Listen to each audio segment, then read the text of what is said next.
everybody, welcome back to our neck of the woods. So it's been a few days since we posted, and there's a good reason.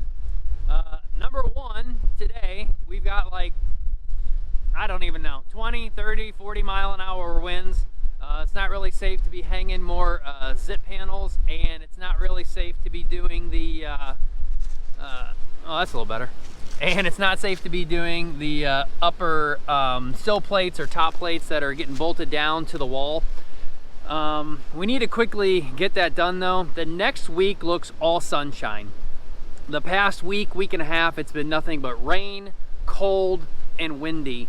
And if it's not one, it's the other. So I've got the truss or the crane people on kind of hold for Tuesday or Wednesday of this week. Right now it's Sunday, November 1st. I got a few of the top plates bolted down, but again, still waiting on it to get a little less windy, because obviously you're up on scaffolding 10 feet in the air and you're looking out over probably a 17, 18 foot drop. So don't really want to be doing anything up there, but hopefully in the next 2 to 3 days, the front yard also gets a little dried out, because the crane is planning on coming into here. I do need to decide if we're going to take out this tree or those two trees over there, because obviously when the crane is turning, it's got a real big fat butt on it full of weights, and he's worried about getting it in here, and then as it's pivoting and turning, that the rear end will hit all these trees. So obviously it's going to be a little bit of an issue to get over to the trusses and putting them up. So again, the next 5-6 days so far looks like nothing but sun, cold, but nothing but sun. So that should be okay to pour or to get all these mounted up with me, Randall. I called my buddy, he might come down, so we'll have to see. But today definitely on hold again, because this wind has been going crazy all day long. It shoots across that field and picks up speed. All of the trees and weeds and everything are kind of dead back in here, so it picks up even more speed and just shoots right through here. So today we're on hold. Hopefully we will see you guys tomorrow, because we got to get this thing buttoned up and get this thing going. All right, everybody, welcome back. It's the next day, November 2nd. So we're going to continue plugging away at all of these upper top plates or sill plates. Now, I do want to mention I'm modifying my strategy a little bit. Before, I think using that foam approved caulking for ICF plus sill seal, I think it's a little bit too expensive and a little bit too time consuming. That caulking in those 10-ounce tubes runs out in like no time. So what I'm doing instead is, after I kind of prep the concrete surface, I've got probably 12, 14, 15 cans left of the spray foam. So I decided to use that instead. Basically, I'm just putting a real fat bead on the outside, on the inside, and then kind of zigzagging one down the middle, and then bolting that down while it's still wet. So this sill plate will be completely airproof and windproof, bug-proof, etc. down up under there. But I think it just goes a lot faster just to get the spray gun out and just put a bead down 3 times, and then you're done. Bolt it down, and that's it. So we've got a lot of work ahead of us. Luckily, the wind pretty much died down last night. Again, let's go ahead and knock these out, and hopefully we get it all done today.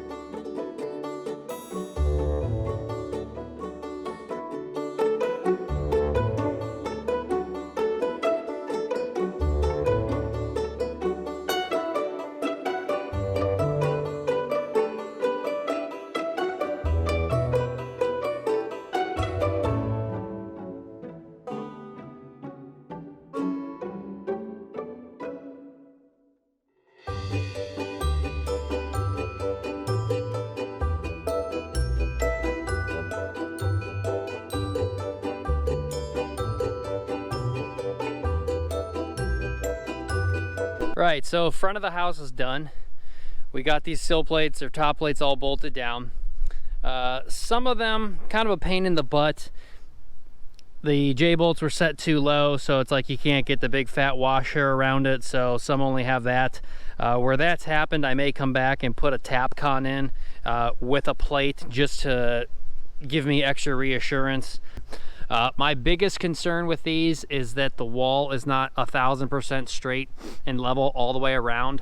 So what I think I'm going to do is, once I get all these top plates bolted down, I'm going to get out the laser level and start seeing how much of a difference and variance there is all the way around.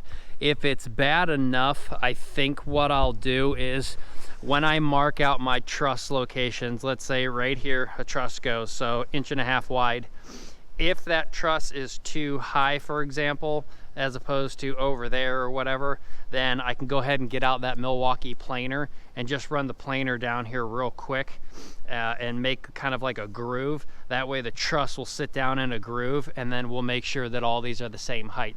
None of these bolts should interfere. I've got them all marked out where they're not going to hit a truss, so you'll have a truss on each side, so it's not like I have to run the planer down and cut right through a metal bolt and stuff. So we'll see, but I think that planer is going to have to be done, because I know for a fact that wall over there is sitting too low.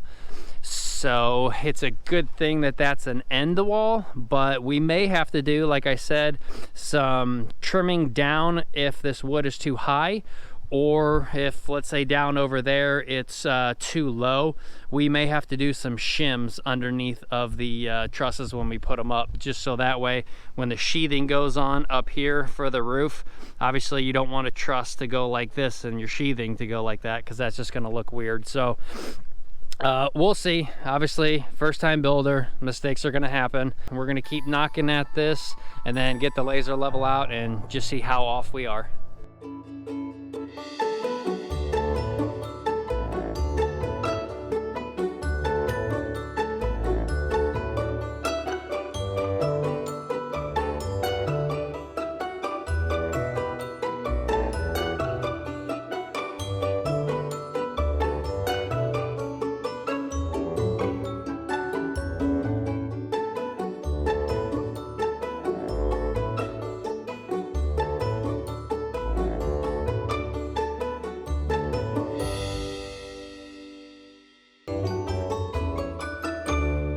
So I think I'm going to wrap today up here. I got the front wall done, the back wall, and the north wall done. I still got to do the south wall here. I'm tired. It's getting late in the day. Sun's going down. It's getting pretty cold. So tomorrow I'm going to go grab several Tapcons from Menards or Home Depot or somewhere. Get some spots where, one, I stripped, I think, 2 bolts. Or the nuts stripped. I tried changing them out and they basically aren't just pulling down all the way. So we're going to go ahead and change those ones out for Tapcons. And a few where I didn't get the 2x2 steel plates down, I'm going to put a Tapcon there too, just to double up that area, just because it's not holding down as tight as it should be, either with the nut or enough surface area. And the Tapcon, I can put that 2x2 plate in there and suck that down into the board. So once I get these top plates on, is making sure everything is level, and if it's not, either marking it that, hey, this truss is going to have to be shimmed, or this truss is going to have to be taken out with like the Milwaukee planer, which or not Milwaukee, Makita, which I'll do before the trusses get here. All we'll have to worry about is putting in shims.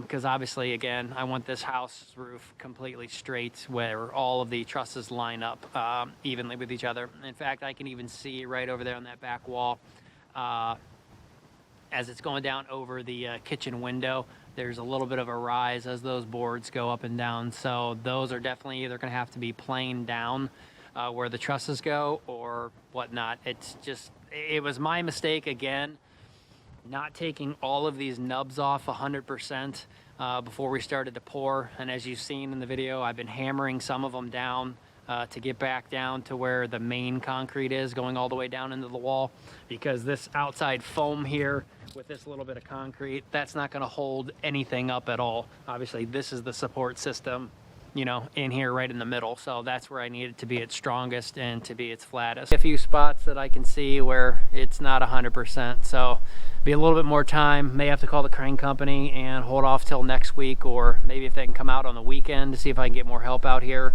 That'll give me all week in the sunshine to finish everything up and button it up before we get the crane out here and spend all that money. But so far so good. We'll just continue at this tomorrow, and I'll see you guys then.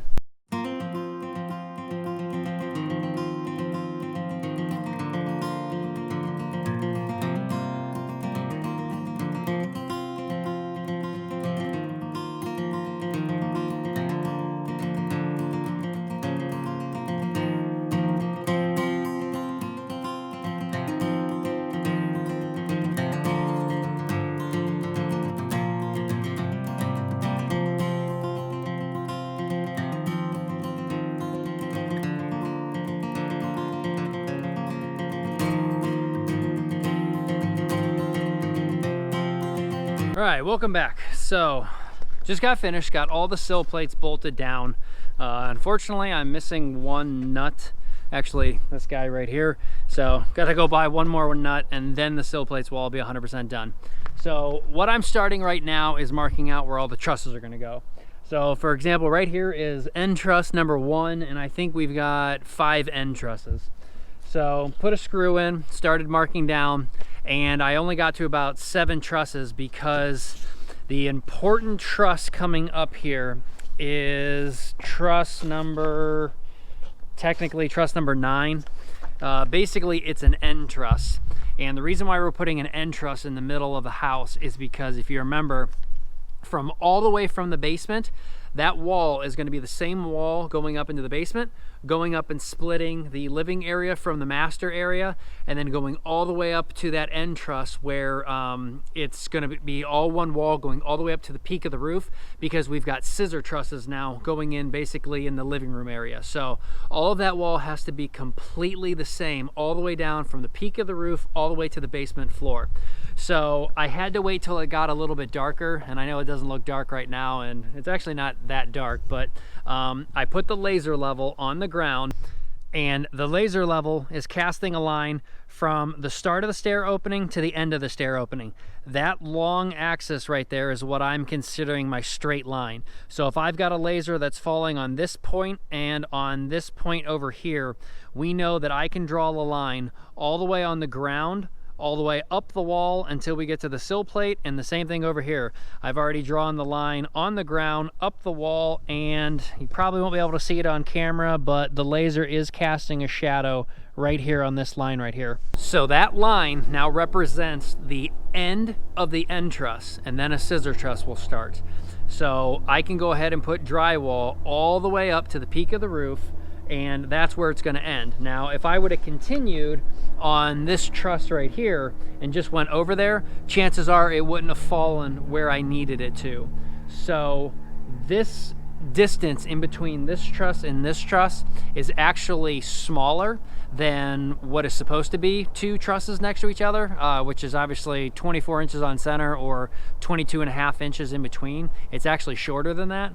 And then to stiffen that area up even more, and to have drywall hung at the end of that end truss, immediately sticking to each other is going to be a scissor truss. So that way the scissor truss is up in the air like this, and ceiling drywall can go up and have something to nail in this way, and that end truss is there so you can have a nailing surface for drywall to be put in this way down that sidewall. So that's actually going to be a really strong point, because there's literally 2 trusses sitting next to each other instead of spacing them out 24 inches on center. The same thing is going to happen down there now, which I'll have to move the laser level or measure it out. That when those scissor trusses end, again, you'll have a scissor truss end. Immediately after that will be an end truss, because again, where the kitchen is, we're going to have that wall go down completely flat, cut over, and then go over for the kitchen ceiling. So that end truss needs to end exactly where it needs to be on both sides of the house, and again, so that drywall can be put into it, and then that will be even front to back on the house.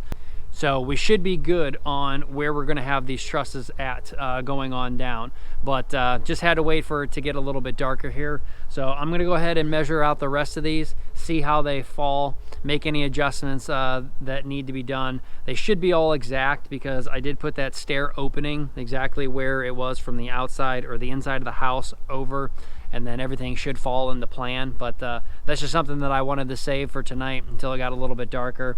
And now again, when I go ahead and build this wall, all those marks on the ground, I can just take a 2x6 or whatever, lay it down, put it all up to that mark and up that wall, and that laser level don't lie, so everything is 100% perfect. I probably won't get to around tonight to measuring if which ones of these need to be high or low, whether they need shimmed or trimmed down, but at least we're getting all of the spots marked out today.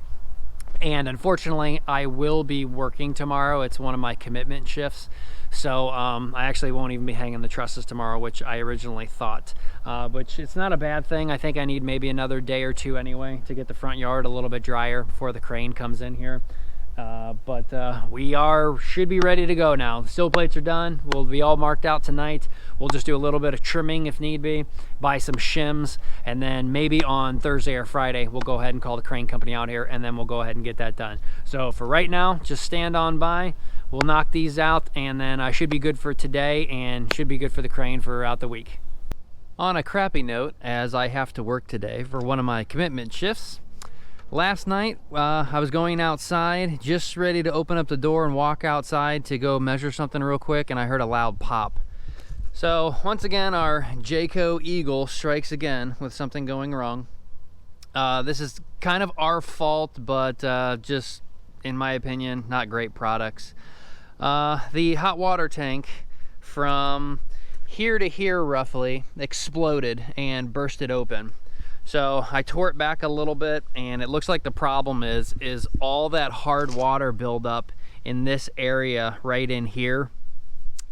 Basically, I think the electrical rod was heating up and it really didn't have any room to expand and contract, and the calcium, magnesium, and whatever else all this red and white stuff is basically just popped the tank. But the reason why I say kind of crappy products is just like a Ford truck.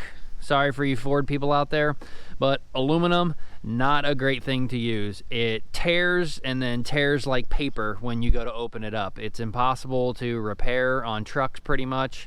I think steel would have had a little bit more expansion and contraction as it's a little bit more flexible, but the aluminum just basically gave way and exploded. So we were using all of the electric. I guess I could switch it over this time around to the gas, which I do have taken off of here right now because I didn't have a plug for the gas line that came in here. So I left the gas line attached to like the igniter and everything, so, and the regulator, so the gas obviously isn't escaping into the trailer and we're not losing propane, which is why I tore this off too.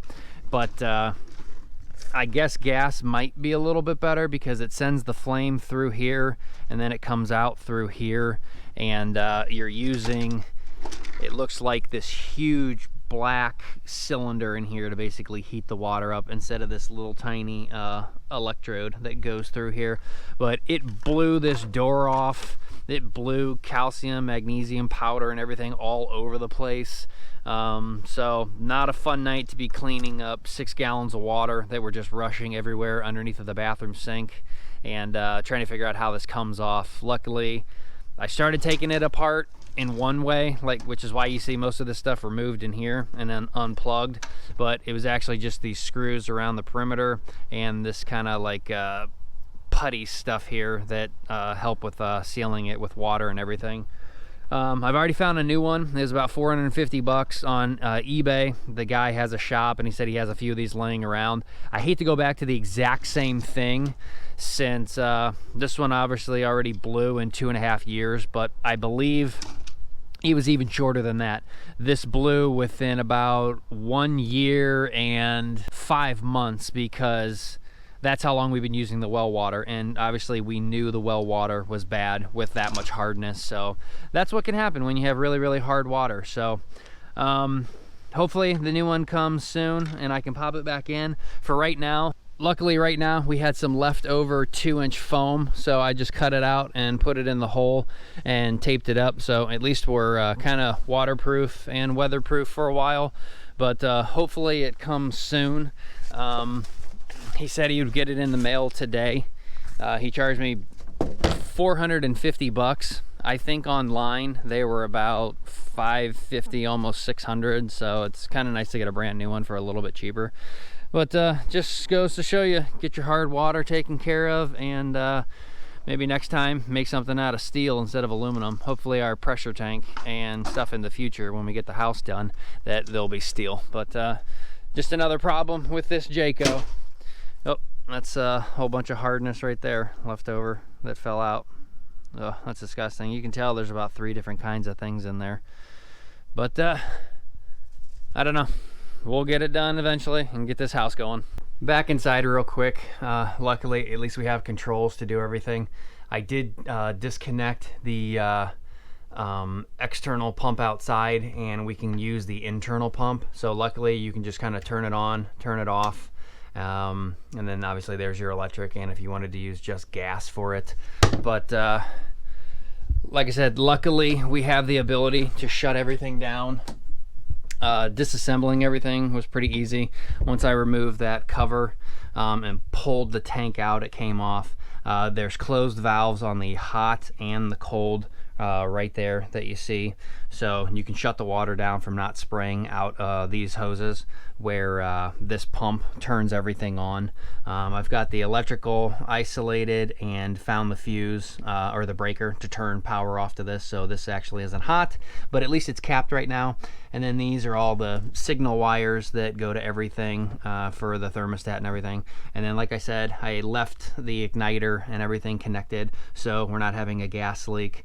But that's basically what it is. So you just got to slide it back in from the outside, hook the hot and the cold back up, the power and the signals. Then at that time I will unscrew that and screw it into the new igniter, and then we'll have obviously hot water again. But for right now we do have water. I just have the pump shut off unless you actually need to wash your hands or anything, because I don't trust these valves 100% to be closed. So if you leave the pump on and we leave the house, water could just be starting to shoot out of these, so we got that shut down. So unfortunately just another thing that we got to deal with, but maybe I'll make another video of us installing it. But that really sucks to have your hot water tank explode. All right, welcome back. So this is probably gonna be the last day in this video, because I think the video is getting a little bit long. But what I'm gonna do right now is I set up the laser level. I'm gonna go ahead and walk down this wall and see how much variance there is from high to low with the level stick, and then determine where every time we have a truss that's gonna lay down, if I have to shim it or if I have to trim it. So I'll go ahead and mark that. I'm gonna then move the laser level over to the front side of the house, because it doesn't really matter if all of the back side is too high or too low, or all of the front side is too high or too low. Obviously you're not going to see like 1/8 of an inch or 1/4 of an inch, that if the ceiling is like a little tilted this way or a little tilted this way, you'll never be able to see that over almost 40 feet in length. Obviously on the inside, when you're hanging drywall, you may be able to see that on an 8-foot sheet. You may have a piece of drywall that's going to want to go like this instead of being completely level. But I think it'll be a little bit easier to just trim and make one side of the house one elevation, the other side of the house another elevation. But I don't even know where we stand right now, how off it's going to be. So I'm going to start walking down this back wall, see how bad it is, try to measure out how much needs to be done either way, and then we'll go from there. I did just get off the phone with the crane company. I think we are going to set it up for actually Saturday. It's Thursday right now. Trying to get as many guys out here as possible, because this is probably actually the most scary thing I think we've done, even with all the concrete pours. Those trusses are without the tops. I don't know if you guys actually noticed that or not, but because the trusses from the base to the peak were over 12 foot 6, I think, in height, they couldn't ship them in one piece. So the truss manufacturer had to basically cut the tops off, which is why you see the tops there are flat, and then you've got the peaks over there. So that's still like 10 feet or more in the air, that once the crane sets these down, well, now you've got 10 feet up in the air, you've got a rope still attached to the top of that crane. Well, even if I stand on this, how do I get up 10 feet to get those off? And then of course, when you start setting your first like 2 or 3 trusses, I'm really scared that they're just gonna fall over because there's so much height.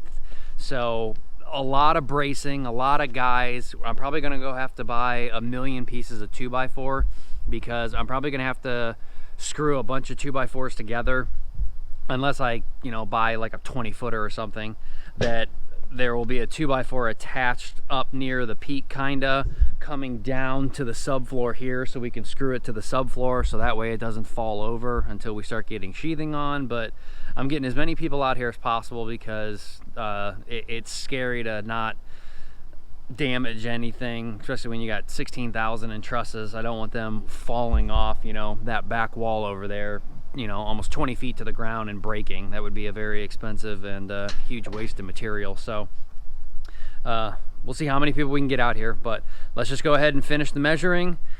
We've got all day today, which is kind of half over because again, I worked last night and I work third shift. So we will hopefully knock this out.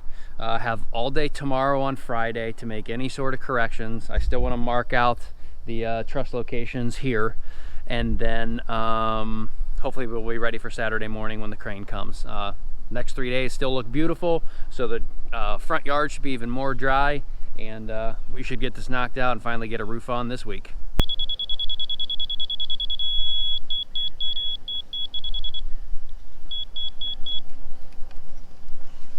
Now this thing is almost impossible to set because, like I've said before in other videos, this laser level I think is like 1/8 of an inch accurate up to 100 feet. So that's very hard, especially in close distance, to try and get this thing spot on. So that'll be close enough. So we'll go ahead and mark this truss right here as being the same height as this truss over here, so we don't have to do any shimming or trimming here.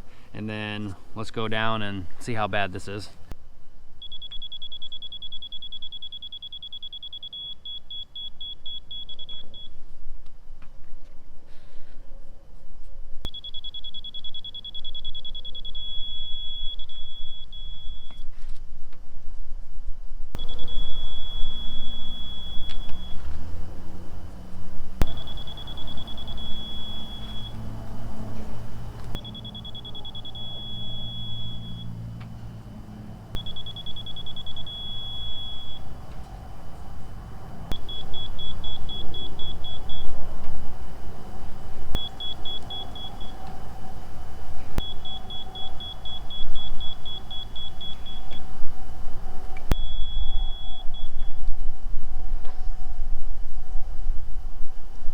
All right, so I got my highs and lows. I'm embarrassed to admit just how bad it actually is. So I don't even know if we're gonna be doing a lot of shimming or trimming, but I would obviously like to do more shimming than trimming because I don't want to cut down too much on this 1.5 inch wood, making this top plate weaker. So I'm not gonna actually do anything today. I'm gonna just take the numbers and wait until I get more help out here. That way we can all kind of sit down and decide what we want to do. Hopefully maybe tomorrow or Saturday before the crane actually shows up. If it's shimming, it should be pretty easy. There's a bunch of 1/2 inch OSB laying around. There's also plenty of 2x10 laying around that if we run it through a table saw, we can just cut off a nice little sliver, whatever length we want. So that might actually work out pretty good. But again, I want to get everybody's opinion before we start doing anything. But so for right now, today, I think I can go ahead and start finishing out the garage. I've got all of my zip tape now. I went ahead and bought zip stretch tape. So around the windows and doors, or I'm sorry, just the windows, at least for right now, I can flash those out properly. And I actually did go and buy the zip caulking for all of the nails, and where we've got the zip panels connected to the ICF, I'm going to use the rubber wall mastic there because I don't know if the zip caulking is appropriate for ICF. I don't know if it's got a lot of solvents in it, so I don't want to be using that on the ICF. And I know that mastic will basically stick to anything, especially wood or like other type of rubber products. So I'm just gonna go ahead and get changed. Probably, again, knock out maybe a few more zip panels, finish the garage up a little bit more and waterproof it, and then should be good to go on that. But let's fingers crossed we get these trusses done and everything works out the way I hope it will.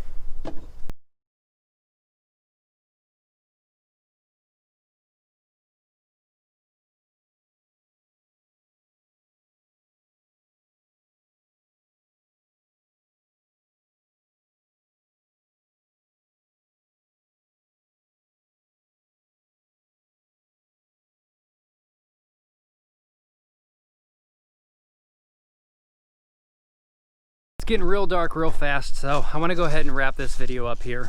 As you can see from the time lapse though, I went ahead and got this entire wall finished up. It's all taped up except for I got to cut out that window there, which isn't really needed because with the window not there, all that's doing is stopping leaves and stuff from blowing in. So I am going to cover these windows up though until we get the windows in, so when it starts to snow and stuff, that'll kind of keep the garage a little bit cleaner. As you can see though from the time lapse again, I went ahead and used the rubber wall mastic to go ahead and cover up the nail holes. I was going to use the zip stuff that is approved for this, so technically this wall may not be warranted now because I went ahead and used the rubber wall mastic instead of what they had, but it does the same job. It fills all the nail holes, it sticks like glue to everything. We got the entire bottom glued down, so now there's no way bugs or anything can get in there. This wall is basically 100% sealed unless this tape obviously were to fail. Went ahead and also cut all the foam off where the Fox blocks meets the Nudura, and that is all masticed, so that is ready now basically for actual rubber wall paint to be put on. I may have to go up in there and find some big cracks which you need to fill in with the mastic before you spray the wall, but basically the front of this house is basically done. I can go ahead and call rubber wall, tell them to send me more gallon buckets of the rubber wall, and I can go ahead and pick up that paint sprayer again. But right now we need to do this wall, or the backside, same thing, tomorrow, and then again figure out on Saturday when the crane company is coming and when we're going to do shimming and or trimming, and figure out how that's going to go. But fingers crossed we find an easy solution. But again, we'll wrap this video up here. We'll start fresh with installing trusses, probably knocking out the rest of that wall, getting the garage buttoned up, and then we should be good to go. So we will see you guys on the next one. Hope you guys enjoyed. Please like and subscribe, and we'll see you all later.